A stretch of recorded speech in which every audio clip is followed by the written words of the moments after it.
As the Home Office confirms tonight that the cost of the Rwanda scheme has doubled to £290 million, with not one single person sent there, Rishi Sunak tried to sell his new legislation to his own MPs today. Is he yet another Conservative Prime Minister trying to keep control of his party?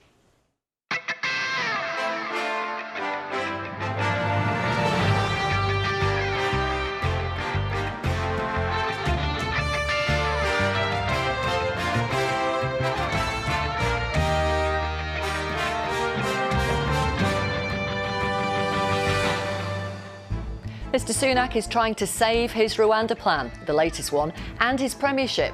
Can he get enough votes to get his legislation through? We'll talk to two Conservatives, one who supports it and one who doesn't. Also tonight, as an inquest rules an Ofsted inspection contributed to the death of a head teacher, we bring together a former Ofsted boss and a teacher who's been through 20 school inspections. 6 former Met police officers are given suspended sentences after Newsnight revealed racist WhatsApp messages.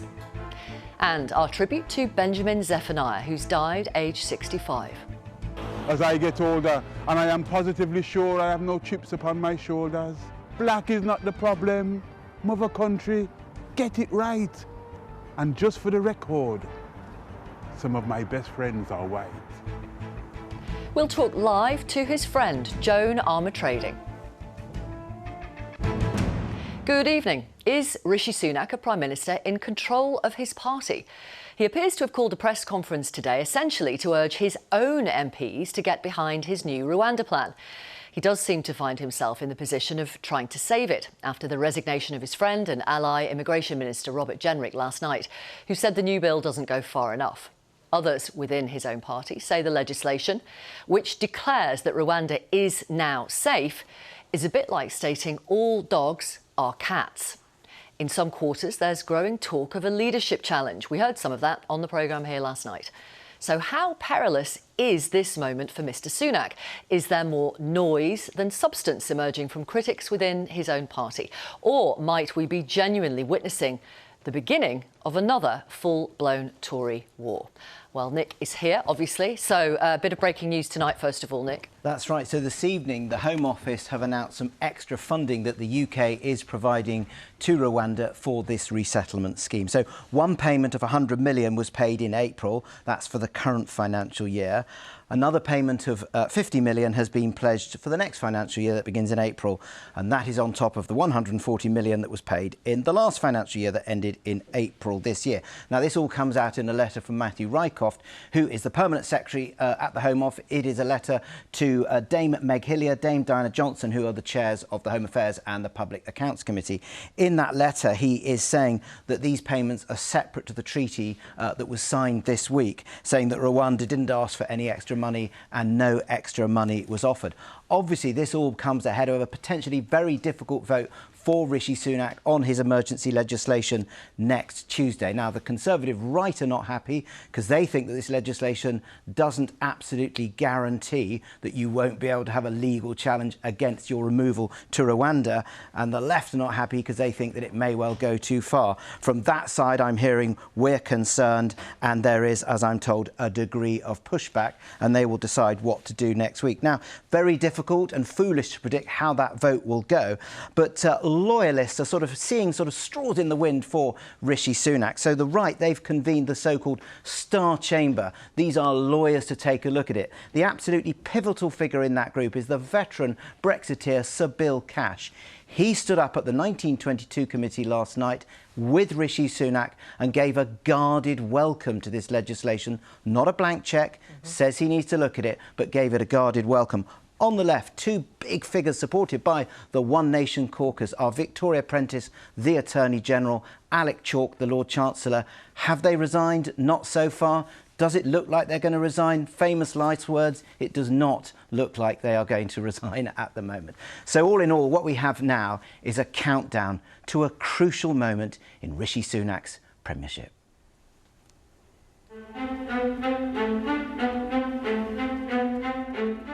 Old friends, now a new partnership taking aim at Rishi Sunak over one of the issues he hopes will define the election.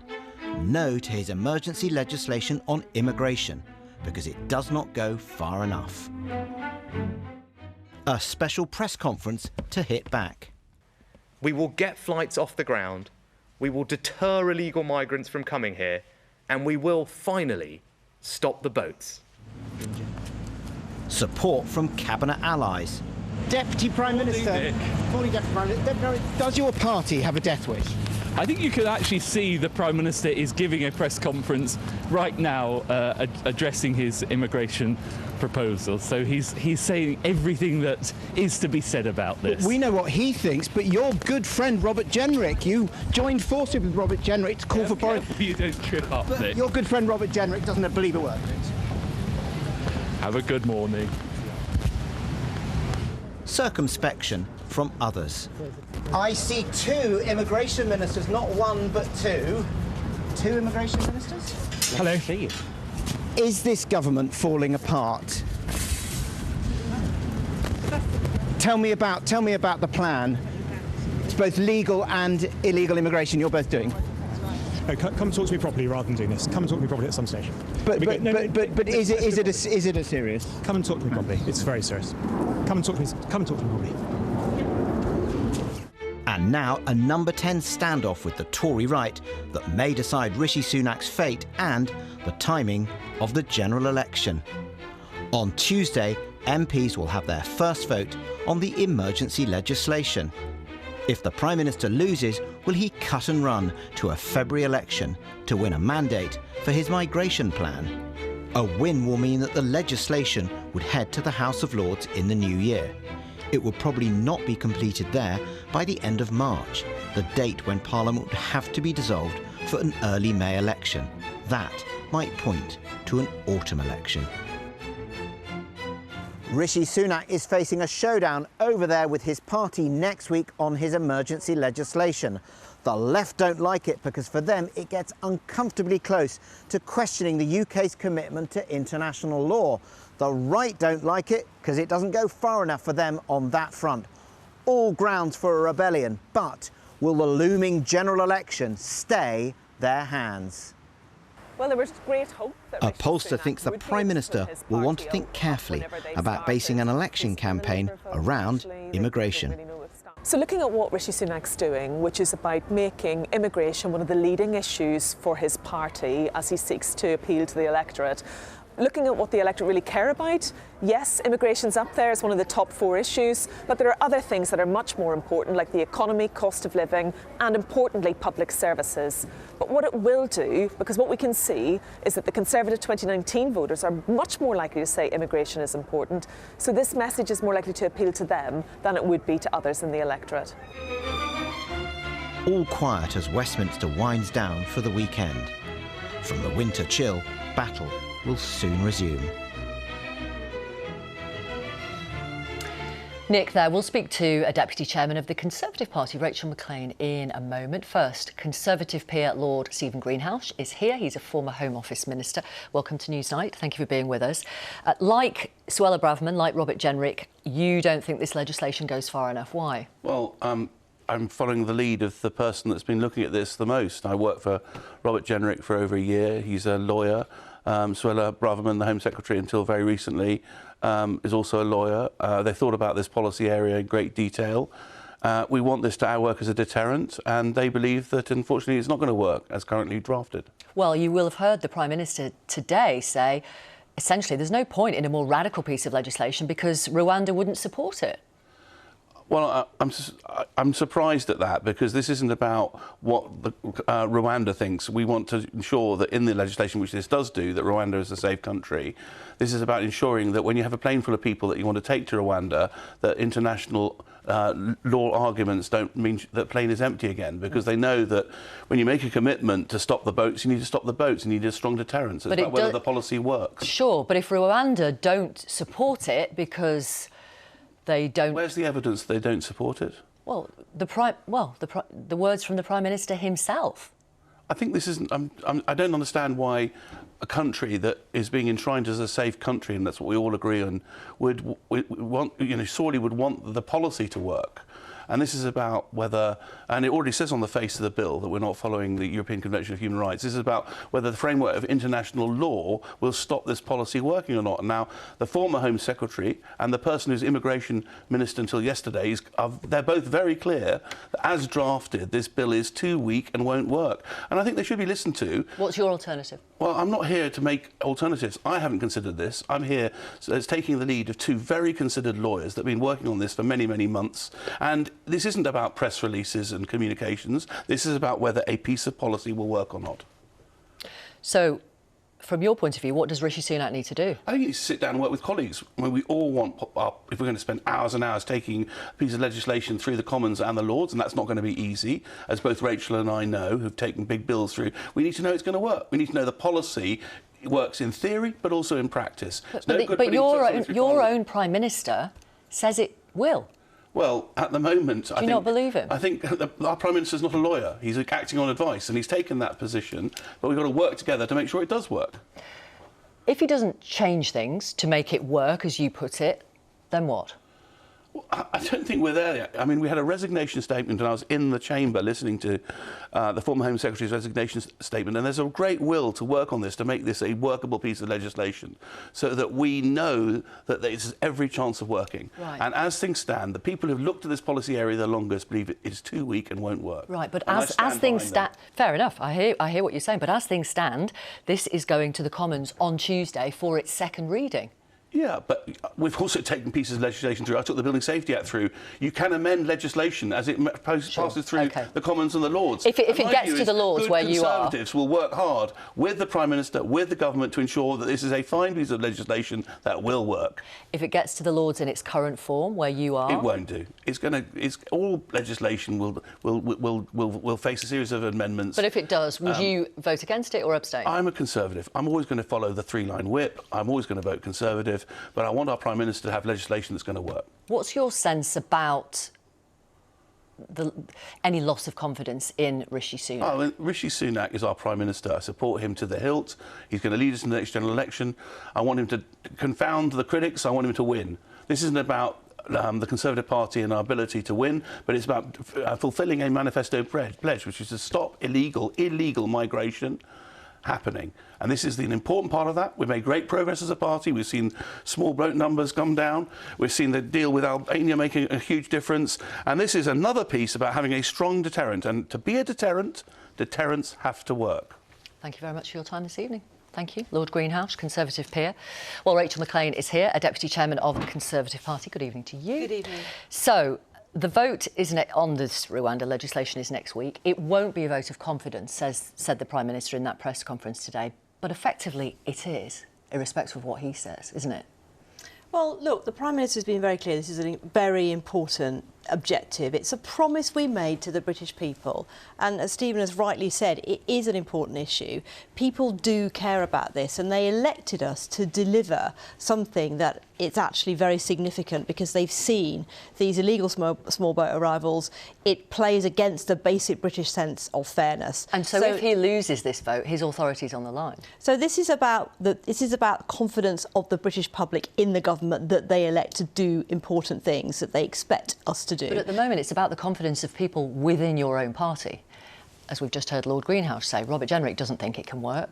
Obviously, we know Suella Braverman doesn't think it can work because of what she said in the Commons yesterday.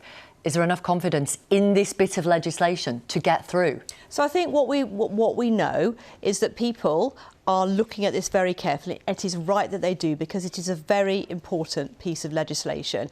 It is a central plank of our manifesto. We all stood on a manifesto commitment. We got elected on the basis of bringing down those migration numbers and tackling the small boats, and it's been one of the Prime Minister's central pledges.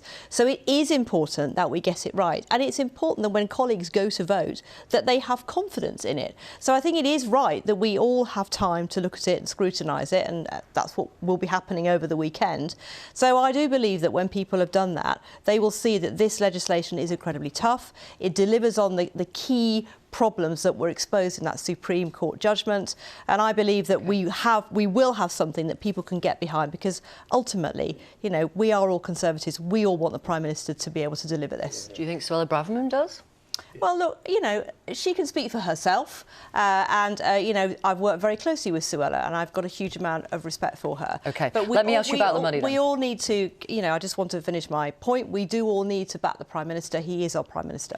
Right, the cost of the Rwanda scheme has doubled to £290 million. Home Office have confirmed those figures tonight. Total waste of money. You haven't sent one person to Rwanda. Well, the point is we will be sending people to Rwanda. Not necessarily. And we know that when this Rwanda programme starts working, that will be a very important visible deterrent. Why have you given them another 150 million quid? We already know that people have seen the potential of these Rwanda flights taking off, and it is acting as a deterrent. It is part of a holistic package that we've got to tackle this absolutely outrageous illegal migration. Why have you given them another 150 million quid when they've taken not one person from this country? In the small boats coming across the channel. To answer your question directly, which I'm very happy to do, of course we need to give the Rwandan government that money so that they can stand up those systems to process people properly. It is important that we fulfil our obligations under international law where they apply to asylum processing. They haven't done any asylum processing. Well, they are getting ready for it. We have actually appointed more people there in Rwanda to process these claims. It's important that we have that infrastructure there, the accommodation to treat people properly, to make sure that those claims are processed properly. We will take that seriously, and that's what that money is for. The Home Secretary, James Cleverly, said in the Commons last night when he published the new emergency legislation, it puts beyond legal doubt that Rwanda is a safe country. Just because you declare it safe, it doesn't mean it is, does it? It does, because that is how law works. So the British Parliament is a sovereign parliament. I understand that. What I'm asking you is, why is Rwanda suddenly safe when 3 weeks ago the Supreme Court, 5 justices, said it wasn't, and people like former Solicitor General Lord Garnier say it's like stating all dogs are cats? So, you've asked me several questions all at once. So Rwanda has always been a safe country. That was not the issue that the Supreme Court opined on.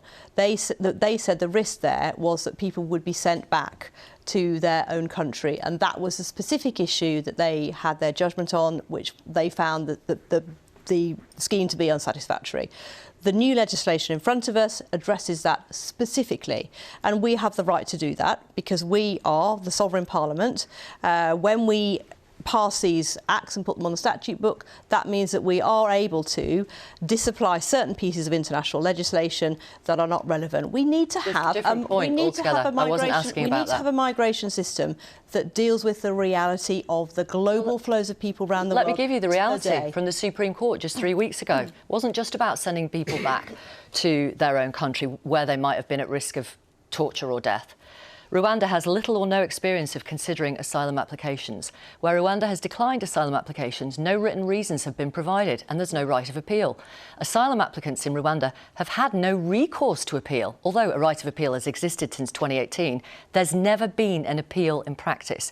The Rwandan asylum process is marked by an absence of legal representation, etc., etc., etc., etc.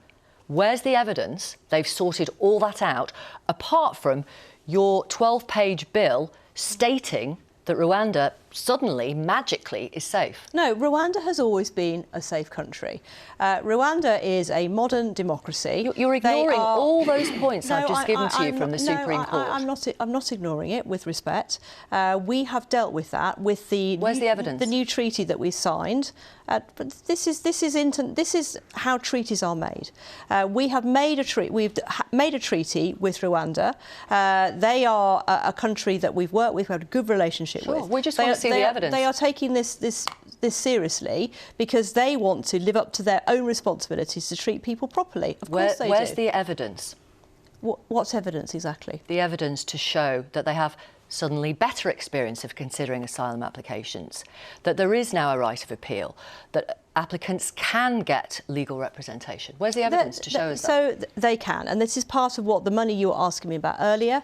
This is the support that we have given to the Rwandan government. They have their own system, and the judgment was about these very specific issues, which they found to be unsatisfactory, and those are the points that have been addressed directly and will be addressed directly with the new legislation. And I think what the British people expect us to do is to sort this out. They do do not expect to see small boats arriving and foreign courts and foreign judges stopping what we have been elected to do, which is remove people who have no right to be here. I'll just remind you, it was the Supreme Court, an English court, that said it was unsafe 3 weeks ago. But we're going to leave it there. Thank you so much for your time. Thank you. Rachel McLean, a Deputy Chairman of the Conservative Party.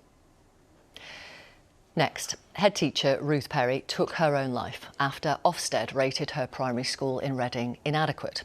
Today, an inquest ruled that inspection contributed to the death of the 53-year-old. It's the first time Ofsted has been listed as a contributing factor in the death of a head teacher. In a moment, we'll bring together a head and a former boss of Ofsted. First, here's Yasmin Ara. Ruth Perry, a much-loved sister, wife and head teacher. Today, after an 11-month wait, Ruth's family heard a coroner's verdict that found an Ofsted inspection likely contributed to her death. Ruth Perry was a head teacher at Caversham Primary School in Reading. In November 2022, the school's inspector at Ofsted conducted an inspection. Caversham School was downgraded from outstanding to inadequate due to safeguarding concerns. Witnesses said that they had never seen Ruth so distressed and that the inspector was mocking and unpleasant. Ruth was not able to discuss the inspection with anyone and had to keep it all confidential. Her mental health was set to slide. She took her own life in January. Today, the coroner listed some of the causes for Ruth's death. She said that while the outcome of the inspection was a part of this, it was not the only cause, highlighting 4 areas of concern, including the way the current Ofsted system allows for the single word judgment of inadequate. The inspectorate has come in for a lot of criticism after Ruth Perry's death. The National Association of Head Teachers said they had raised the alarm about how Ofsted conducts inspections in 2018.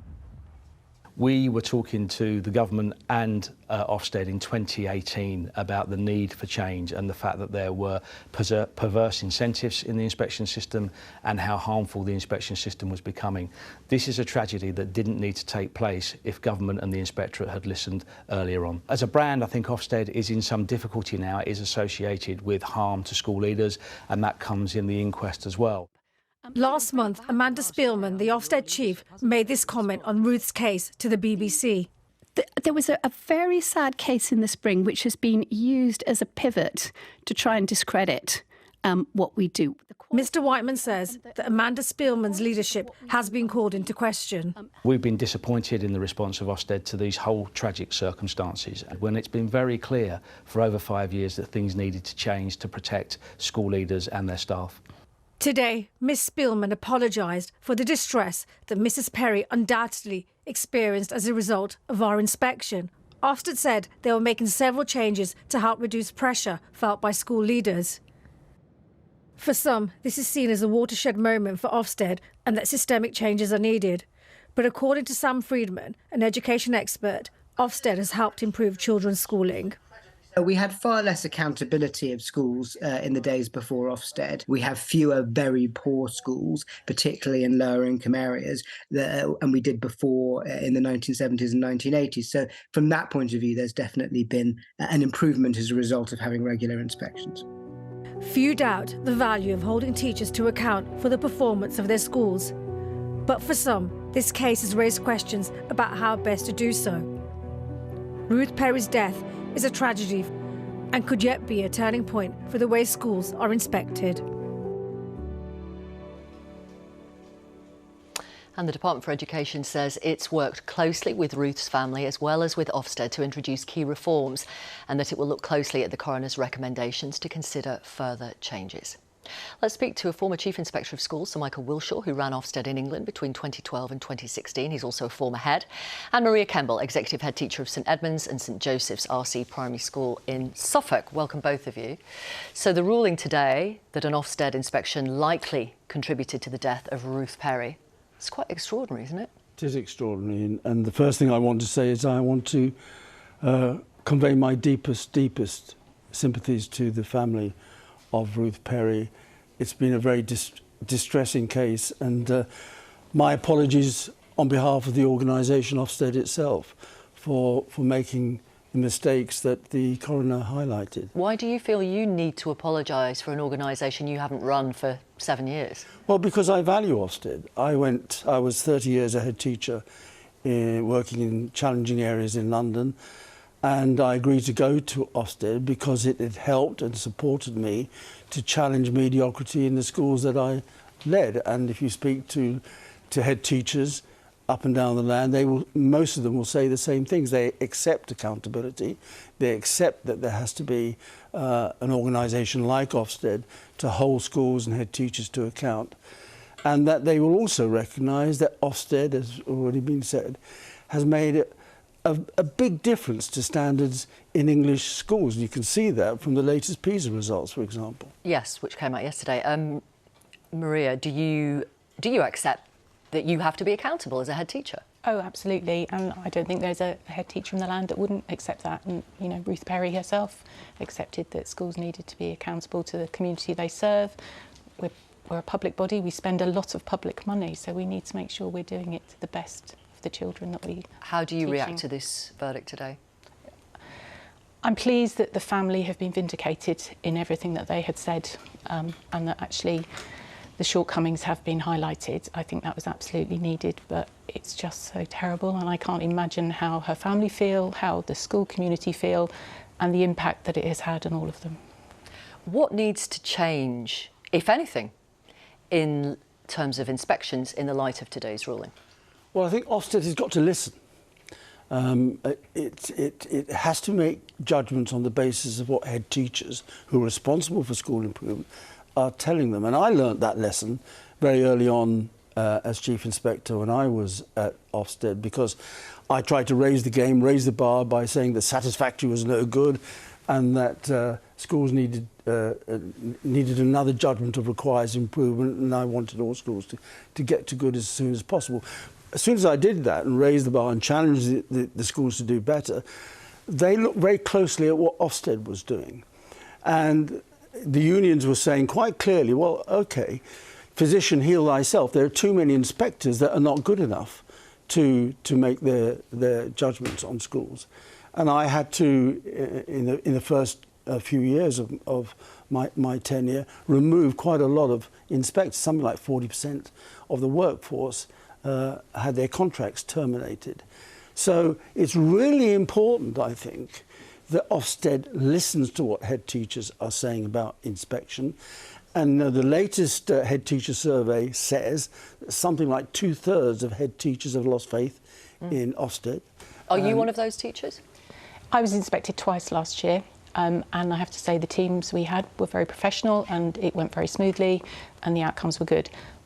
But still, the level of pressure that you feel as a head teacher and that my staff feel knowing that Ofsted are going to walk through the door, no profession is going to function well when they are living under a constant fear of what will happen when Ofsted come into your school. I mean, it's not a constant fear, though, is it? It absolutely is. Is it? Yes, because you know that you are going to be inspected within a certain time frame. Certainly we knew we were in what was called the Ofsted window for over a year, and that then meant that from Monday to Wednesday every week we were waiting for that phone call, and actually you then get a few days of relief and then that pressure starts to build again. So is that still the system now, or could that change? Because that kind of feeling of being in limbo for that period of time, that uncertainty does bring stress, doesn't it? Absolutely, and I do think that is one of the things that needs to change, absolutely.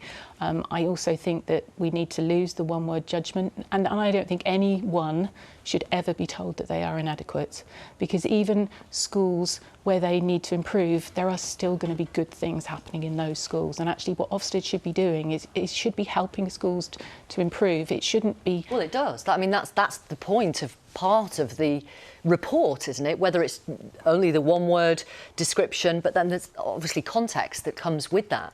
But it has helped improvement. I'm not going to say it hasn't, but at what expense?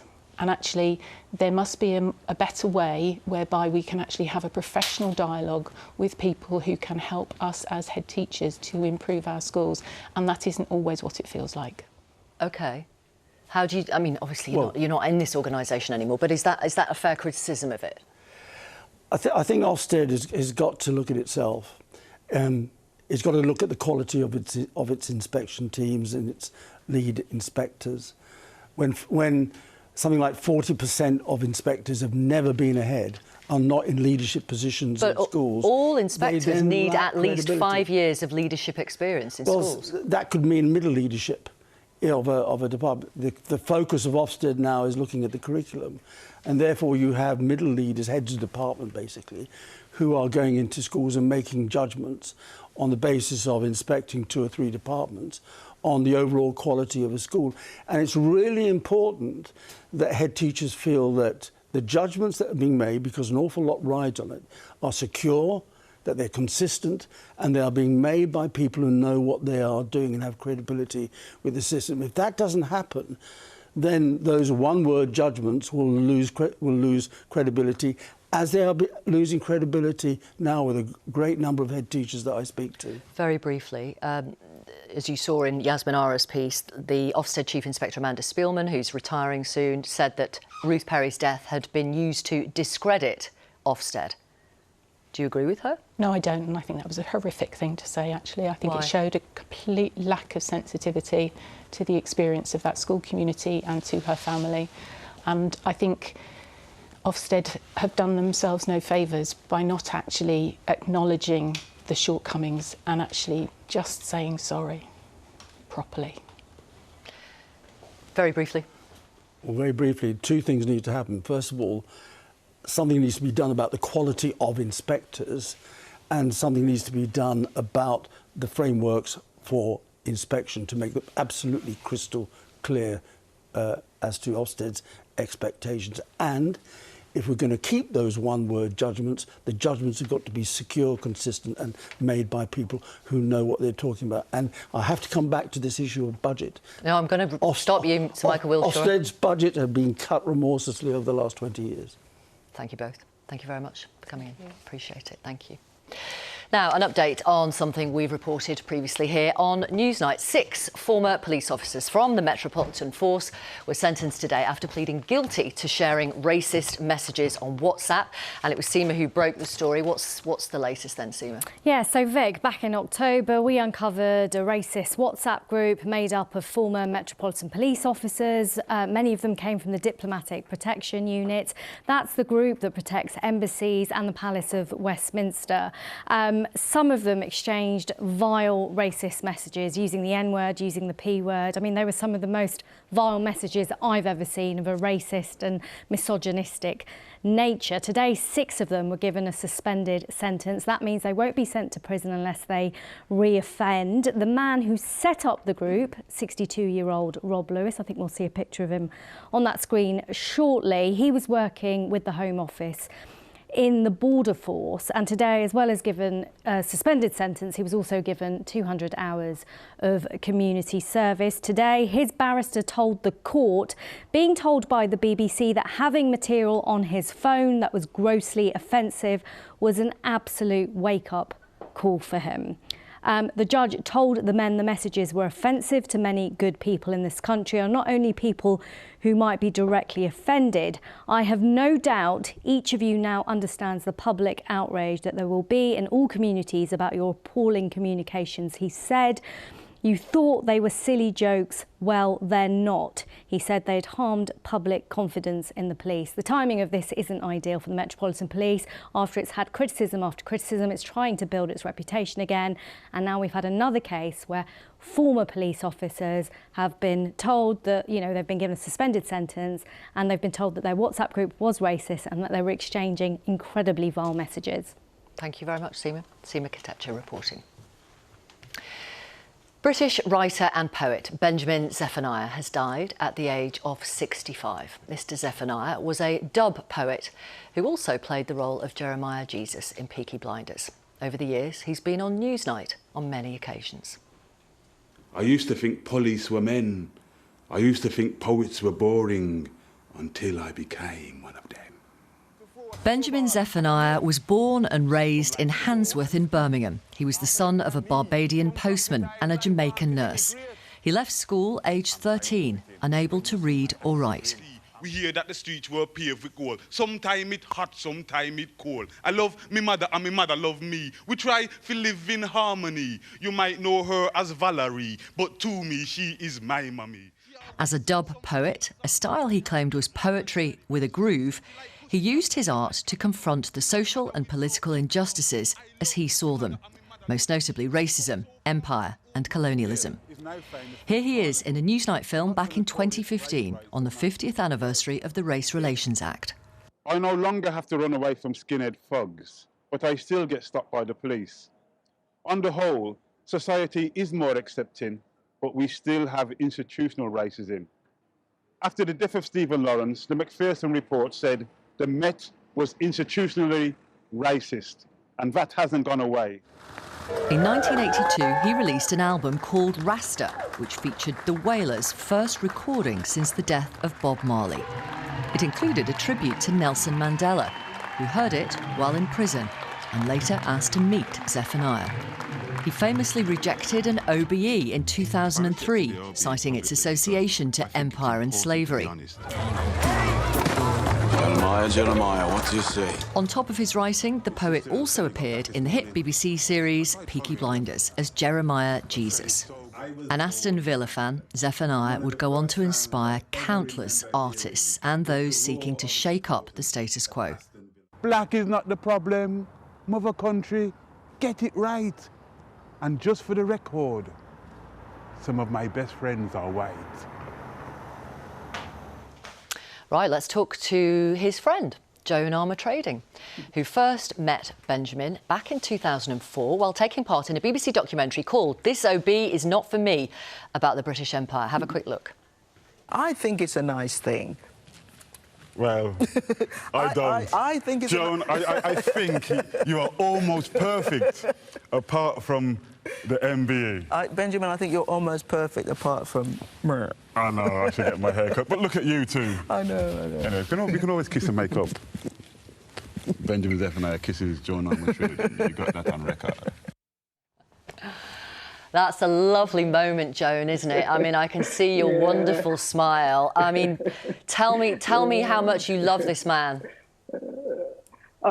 Benjamin everybody loves Benjamin because he loves everybody. That's actually was one of the great things about him. He embraced everybody, every culture, every climate. He talked about the planet. He would go to places. When he talked about a world tour, his world tour would include Gaza. It would include Azerbaijan. It would include China. I mean, he just went to places because he loved people and he loved the culture of the people, and he wanted to find out as much as he could about them. That was the beauty of him. And you could talk to Benjamin about anything. You could talk about being on Loose Women, or you can talk about who should be the Prime Minister. Whatever topic he wanted to talk about, he'd be there. Yeah. And the great thing about him was we just had a laugh. We just talked rubbish quite often. Quite often it was just really kind of mundane things, just making each other laugh. Yeah. The shock of knowing that he's no longer here is quite incredible.